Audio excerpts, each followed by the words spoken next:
강의 제목은 거룩함의 은혜입니다. 거룩함의 은혜에 관해서 이 시간과 다음 시간에 걸쳐 2시간에 걸쳐서 그렇게 살펴보도록 하겠습니다. 일단 이번 주는 거룩함이 무엇인지, 그리고 성화가 무엇인지에 대해서 살펴보고, 그리고 이제 성화와 칭의가 어떤 관계가 있는지 간략하게 약간 조금 어려울 수 있을까요? 그 이론적인 얘기를 좀 하고요. 다음 시간에는 우리가 구원받은 자로서 거룩함을 마땅히 추구해야 되는데, 거룩함을 추구할 때 우리가 반드시 기억해야 할 그런 성경적 진리 몇 가지를 그렇게 살펴보도록 하겠습니다. 하나님께서 죄인인 저와 여러분들을 부르시고 의롭다 하셨습니다. 그렇게 하시면 그 부르신 죄인인 저와 여러분들을 의롭다함 받은 저와 여러분들을 하나님께서 거룩하게 하십니다.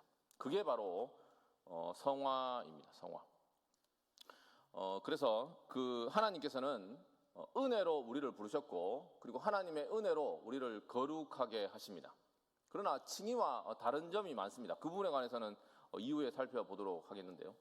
먼저 거룩함이 무엇이냐? 성경에서 거룩하다, 거룩함, 그리고 성화, 여러 가지 표현들이 사용되는데 그 의미를 먼저 간략하게 한번 살펴보겠습니다. 성경에서 거룩하다, 거룩한이란 말의 기본적인 의미는 분리하다, 자르다, 빛나다 이런 의미가 있습니다. 그래서 이런 말들이 사실은 그 어원이나 아니면 원어의 의미보다는 사실 용례가 사실 성경에서 중요한데, 이런 말들이 다양한 대상과 관련해서 그렇게 사용됩니다. 우리가 한번 첫 번째 생각할 것은 하나님이 거룩하시다, 이렇게 이제 성경에서 분명히 말씀하고 있잖아요. 그래서 하나님이 거룩하시다고 할 때는, 그리고 하나님이 거룩하시다고 할 때도 있고, 그리고 피조물, 사람이 거룩하다 이렇게 얘기할 때도 있고, 아니면 사람 말고 다른 무생물이나 동물, 장소, 시간, 그리고 물질, 여러 가지 많은 것들이 거룩하다라고 사용되기도 하거든요. 그래서 그 의미를 간략하게 한번 살펴보도록 하겠습니다. 하나님에게 있어서 거룩하다라고 할 때 하나님은 빛이시고 어둠이 조금도 없다 이렇게 말씀하기도 하는데요. 하나님이 거룩하다라고 할 때는 아까 기본적인 의미가 분리하다, 그리고 자르다, 빛나다 이런 의미라고 말씀드렸잖아요. 그것처럼 하나님이 거룩하다라고 할 때는 하나님께서 다른 피조물, 모든 피조물이죠. 하나님 위에 다른 모든 존재와 그 존재 자체가 구별되고 다르다, 뛰어나다, 영광스럽다 이런 의미를 갖고 있습니다. 그게 첫 번째 의미고, 또 하나는 하나님께서 거룩하다라는 것은 도덕적으로 완전하시다, 하나님께서 완전히 선하시고 완전히 의로우시고 완전히 공의로우시고 어둠이나 거짓이나 이런 것이 전혀 없으시다, 이런 의미로 거룩하다라고 성경은 말씀하고 있습니다. 그런데 우리가 이제 구원의 은혜를 살펴볼 때 이제 우리가 이제 피조물에게 적용되는 거룩하다라는 의미가 중요한 것 아니겠습니까? 피조물에게 거룩하다는 말은 크게 이제 두 가지 의미로 사용됩니다. 기억해 두시기 바랍니다. 첫 번째 의미는 하나님께 속한 것으로 구별되다라는 뜻이 있습니다. 하나님께 속한 것으로 구별되다라는 뜻이 있습니다. 그 의미는 이렇습니다. 피조물에게 거룩하다라는 말이 성경에 쓰일 때는 구약이든 신약이든 사실 그 용례가 비슷한데요. 성경에 사용될 때는 하나님을 위해서 따로 떼어놓는 것, 아니면 하나님을 섬기기 위해서 따로 떼어놓는, 그러니까 장소든 시간이든 물질이든 상관없습니다. 그렇게 하나님의 특별한 소유로든 아니면 하나님을 섬기기 위해서든 특별하게 구별되는 것, 예를 들어 더러운 것을 깨끗하게 해서 구별하든, 아니면 일상적인 용례, 일상적으로 사용하는 것들을 하나님께 특별히 바친다거나 이렇게 해서 구별하는 그 모든 것을 성경에서는 거룩하다라고 얘기를 합니다. 예를 들어 시내산 같은 경우, 사람들이 시내산에 이렇게 다니고 있겠죠. 가기도 하고. 그런데 그 시내산을 거룩한 산이라고 부를 때가 있었거든요, 성경에서. 언제입니까? 모세가 하나님의 뜻을 따라서 하나님의 법을 받는 그 산을 가리킬 때 그 동일한 시내산이 거룩한 산, 성산으로 불리고, 그리고 우리가 성일, 아니면 성물, 아니면 지성소, 이 모든 구약의 용례나 아니면 신약에서도 여러 가지 사람이든 물건이든 하나님께 특별히 하나님을 섬기기 위해서, 하나님을 위해서, 그분의 뜻을 위해서 따로 떼어서 구별하는 경우를 거룩하다 이렇게 얘기를 하고 있습니다. 그런데 이제 신약 성경의 용례에 보면 이렇게 흥미로운 용례가 있는데요. 예수님에게도 사실 거룩하다라는 말이 사용됩니다. 사실 예수님, 우리가 거룩하다라고 그러면 흔히 이제 더러운 것에서 깨끗하게 되는 것을 흔히 생각하잖아요. 그런데 예수님은 전혀 죄가 없으신 분이잖아요. 그럼에도 불구하고 우리 주님에게, 거룩한 주님에게도 거룩하다라는 말이 사용되고 있습니다. 예를 들어 요한복음 17장 19절 말씀 보시면, 요한복음 17장 19절에 이렇게 말씀합니다. 또 그들을 위하여 내가 나를 거룩하게 하오니 이는 그들도 진리로 거룩함을 얻게 함이니이다 라고 말씀합니다. 예수님께서 자신을 거룩하게 한다라고 말씀하고 있습니다. 이 말은 그리스도께서 하나님의 뜻을 위해서, 하나님의 뜻이 이제 그 요한복음 17장 말씀 보면 우리를 거룩하게 하기 위해서입니다. 하나님의 구원 계획을 성취하기 위해서 그 뜻에 자기 자신을 전적으로 바치는 것, 그것도 이제 그럴 경우 하나님의 뜻과 처분에 전적으로 자신을 맡기는 것, 그것도 이제 거룩하다. 그러니까 그런 경우 이제 주님에게 거룩하다라는 용법으로 사용되고 있습니다. 그래서 하나님의 아버지의 뜻에 주님은 자신을 바쳤고, 바로 그 구원 계획을 섬기기 위해서 특별히 구별되는 경우, 그런 경우 이제 거룩하다 이렇게 이제 얘기를 하시죠. 그래서 이제 구약 성경에 보면 하나님의 뜻을 위해서 사람을 바치는 경우가 있죠. 사람을 바치는 경우, 그러면 흔히 이제 나실인 같은 경우, 나실인처럼 하나님의 뜻을 위해 그 사람이 원래 뭐 더럽다는 의미가 아니라 평소에 일상적인 용법과 달리 구별되게 특별히 하나님께 바쳐지는 그런 경우를 이제 거룩하다 이렇게 얘기를 하기도 하고, 그런데 사실 우리가 더 이제 중요하게 이제 생각해 볼 건 이제 지금부터인데, 특별히 신약 성경에서 거룩하다는 말은 하나님께 속한 소속이 바뀌는 것을 거룩하다라고 얘기를 합니다. 소속이 바뀌는 걸, 소속의 근본적인 변화, 결정적 변화를 거룩하다라고 얘기를 합니다. 그래서 하나님께 속한 자로 구별되었다는 의미로 거룩하다라는 의미가 그리스도인 저와 여러분에게, 그리고 교회에 자주 많이 사용이 됩니다. 대표적인 본문 이런 말씀이 있습니다. 사도행전 26장 18절에 이렇게 말씀합니다. 그 눈을 뜨게 하여 어둠에서 빛으로 사탄의 권세에서 하나님께로 돌아오게 하고 죄사함과 나를 믿어 거룩하게 된 무리 가운데서 기업을 얻게 하리라. 여기서 거룩하게 되었다는 것은 하나님께 속한 자로, 특별한 소유로, 특별한 소속으로 그 소속이 바뀐 것을 얘기를 합니다. 히브리서 10장 10절도 아주 이제 유명한 말씀인데요. 거기서도 거룩하다는 말이 같은 의미로 사용이 됩니다. 이렇게 말씀합니다. 이 뜻을 따라 예수 그리스도의 몸을 단번에 들이심으로 말미암아 우리가 거룩함을 얻었노라라고 말씀합니다. 여기서 이제 사용된 시제가 사실 원래 그 성경 원어의 시제는 완료 분사인데요. 완료 분사로 거룩함을 얻었다 이렇게 표현하고 있거든요. 이 말 어떤 의미냐면, 이미 예수 그리스도께서 우리의 죄를 위해 자신의 몸을 바치심으로 거룩함을 이미 얻었고, 이미 거룩해졌고, 그 거룩함이 계속 유지되는 것을 얘기합니다. 예를 들어 우리가 죄를 짓잖아요. 죄를 지으면 우리가 뭐 거룩함을 상실하거나 잃어버리거나 거룩함이 약해지는 그런 생각을 하잖아요.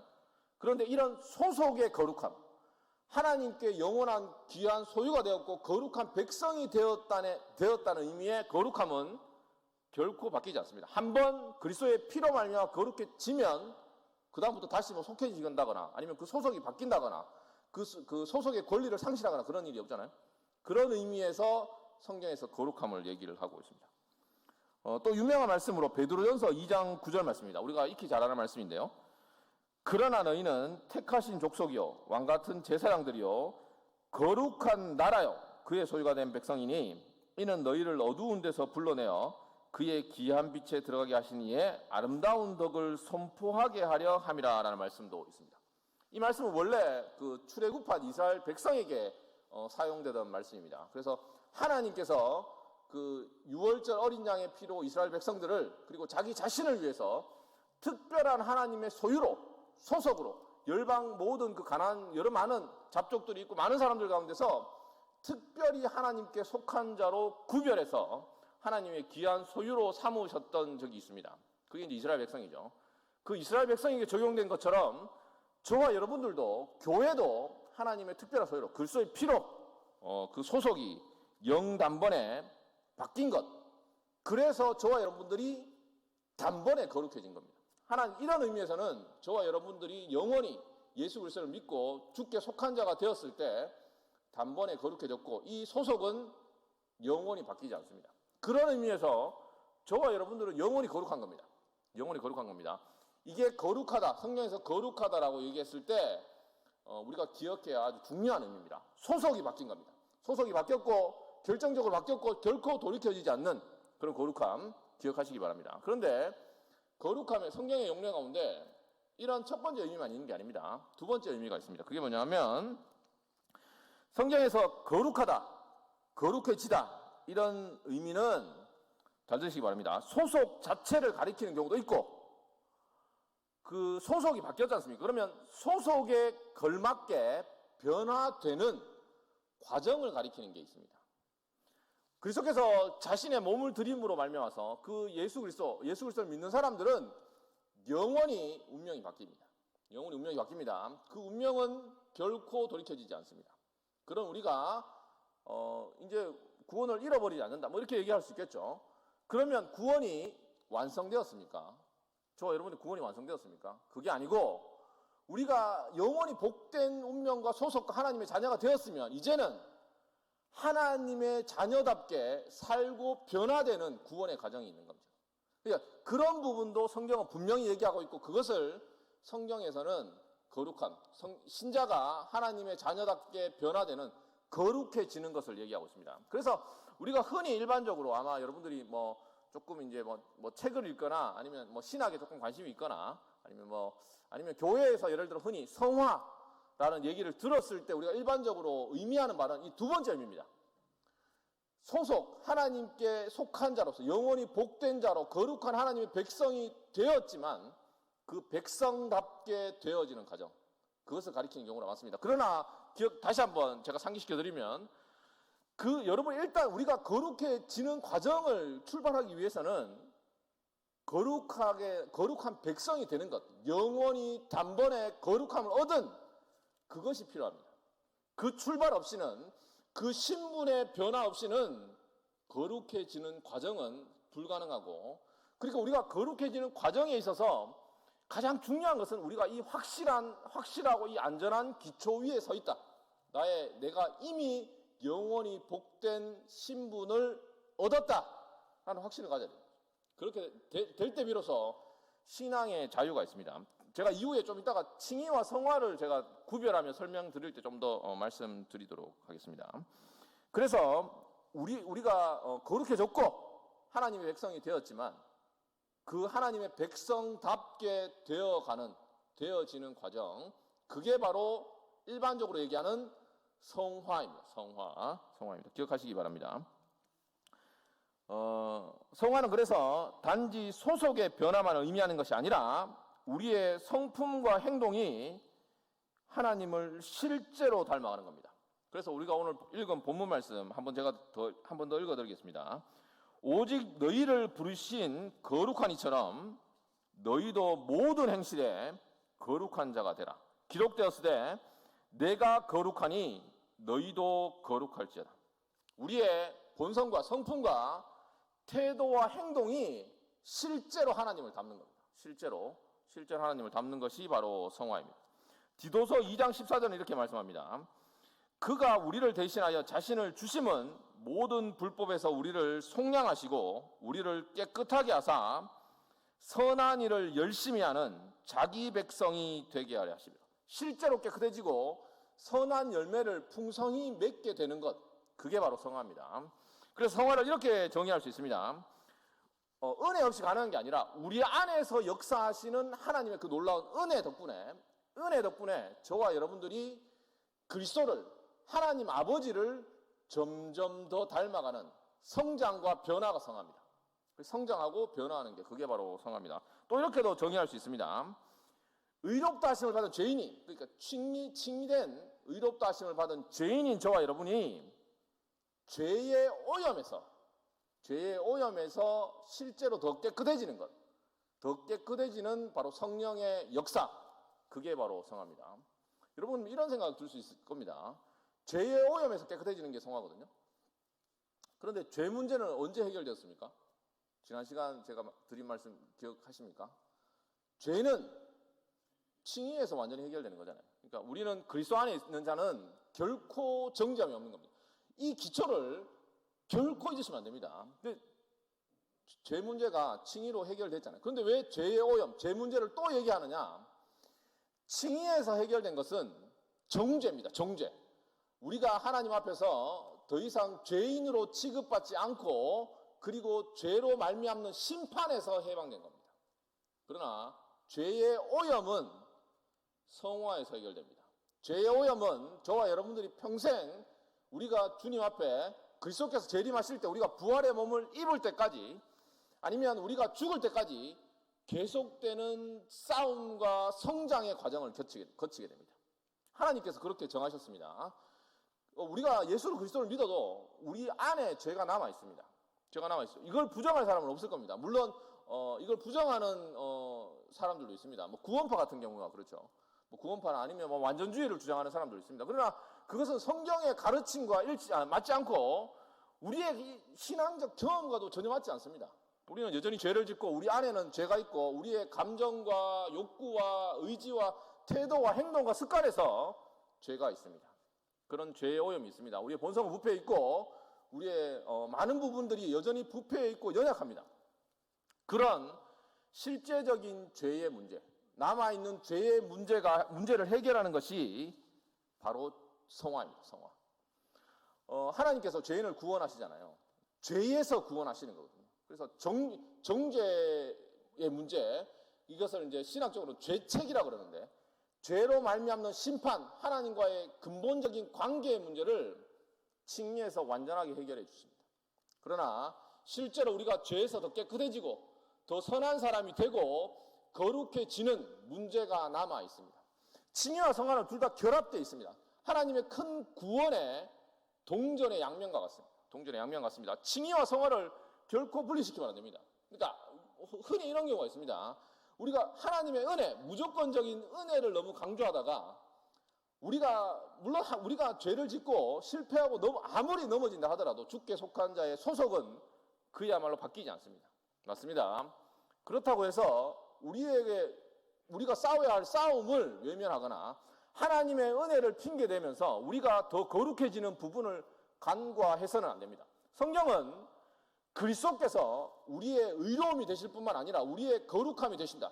우리를 의롭게 하신 그분이 우리를 거룩하게 하시는 분이라고 분명히 말씀하고 있습니다. 고린도서 1장 30절은 이렇게 얘기합니다. 너희는 하나님으로부터 나서 그리스도 예수 안에 있고 예수는 하나님으로부터 나와서 우리에게 지혜와 의로움과 거룩함과 구원함이 되셨니라고 말씀합니다. 그래서 제가 칭의와 성화를 약간 몇 가지 구별해 보겠습니다. 약간 조금 내용이 복잡할 수 있는데요. 그냥 이렇게 기억해 두시고 들어두시면 아마 충분히 이해하실 수 있을 것 같습니다. 세 가지로 구별할 수 있습니다. 아주 중요한 구별인데 들어보시기 바랍니다. 칭의는 그러니까 구원의 은혜가 늘 함께 있습니다. 그러니까 의롭다 받은 죄인은 반드시 거룩해집니다. 거룩해지지 않은 예수를 믿고 의롭다 받았는데 그야말로 우리 눈에는 그 거룩해지는 과정이 잘 안 보일 수도 있어요. 영적 성장이 더딜 수 있습니다. 물론입니다. 그런데 정말 전혀 거룩해지지 않는다. 그러면 그 사람은 의롭다 받지 못한 겁니다. 사실 칭의와 성화는 결코 분리될 수 없지만 그래서 잘 구별하셔야 됩니다. 구별해야 되는데 몇 가지 제가 구별점을 말씀드리겠습니다. 칭의는 제가 앞서 얘기 드린 대로 정죄의 문제를 해결합니다. 정죄의 문제를 결코 정죄받지 않습니다. 그리스도의 피로 우리의 죄가 덮여지고 죄가 덮여진다는 의미에서 우리는 더 이상 정죄받지 않습니다. 그러나 성화에서 우리의 죄가 극복됩니다. 우리의 죄 문제가 실제로 우리가 더 깨끗해지고 더 선해지고 더 거룩해집니다. 그게 바로 성화에서 하나님께서 성화의 은혜로 바로 죄의 문제를 다루시는 방법입니다. 그래서 우리 안에 있는 죄가 성화에서는 그러니까 우리가 죄인인데 죄인을 그리스도의 피로 덮어주시잖아요. 근데 성화에서는 우리 안에 있는 죄의 문제가 실제로 해결되는 게 성화입니다. 두 번째는 잘 들으십시오. 칭의에 있어서는 모든 사람이 동등합니다. 무슨 얘기냐면 칭의에 있어서는 더 의로운 사람이나 덜 의로운 사람이 존재하지 않습니다. 왜 그렇습니까? 우리가 의롭게 되는 근거는 우리 자신이 아니라 우리의 믿음도 아니고 그리스도의 의와 그리스도의 피입니다. 그러니까 우리의 것을 근거로 해서 우리가 의롭게 되는 게 아니기 때문에 제가 지난 시간에 그런 얘기 드렸습니다. 우리는 예수님만큼 의롭습니다. 그러니까 저와 여러분들은 누구도 옆에 있는 어느 신자 아니면 심지어 바울이 온다 하더라도 누구와 동등하게 의롭습니다. 하나님 앞에서 그런 의미에서 저와 여러분 그 누구도 하나님 앞에서는 똑같습니다. 그리스도만큼 의로운 겁니다. 그런데 성화는 그렇지 않습니다. 성화는 어떤 사람도 똑같지 않습니다. 쓸데없는 잘못된 경쟁을 불러일으키려는 게 아니라 성경이 실제로 그렇게 얘기하고 있습니다. 왜냐하면 성화는 저와 여러분들이 하나님을 알고 순종하고 신앙이 성장하는 그 과정이기 때문에 천차만별입니다. 그러나 칭의에 있어서는 의롭다함 받는 데 있어서는 저와 여러분 가운데 어느 누구도 더 의롭거나 덜 의롭지 않습니다. 기억하시기 바랍니다. 그래서 성경에서는 믿는 모든 사람이 하나님의 의로 차별 없이 의롭게 됩니다. 그래서 성경적 기독교의 가르침인 모든 사람이 그리스도 안에서 하나고 동등하다는 가르침이 바로 여기 서 있습니다. 그래서 저와 여러분들은 율법 앞에서 모든 사람이 똑같이 절망적이고 똑같이 소망이 없었고, 그런데 그리스도로 말미암아서 저와 여러분들이 똑같이 복된 인생, 하나님의 자녀로서 복된 인생이 된 겁니다. 그런데 성화에 있어서는 어떻다고요? 거룩함에 있어서는 저와 여러분이 차이가 있습니다. 제가 더 거룩하다는 게 아니고 물론 아마 여러분이 더 거룩할 겁니다. 여러분이 훨씬 거룩하게 할 겁니다. 여러분 성경에서 말씀하는 바울과 여러분이 같다고 생각하시면 안 됩니다. 은혜로 말미암아 우리가 바울과 똑같이 의롭다함 받았겠지만 영원히 단번에 하나님의 복된 거룩한 백성이 되었고 그 운명은 바뀌지 않겠지만 하나님을 사랑하는 마음, 하나님을 섬기는 마음, 이것이 괜한 경쟁을 일으키는 게 아니잖아요. 우리가 더 하나님을 사모하고 더 거룩함을 추구하고 더 주님을 사랑하는데 열심을 내게 하는 동기가 되시길 바랍니다. 우리는 거룩함에 있어서는 다릅니다.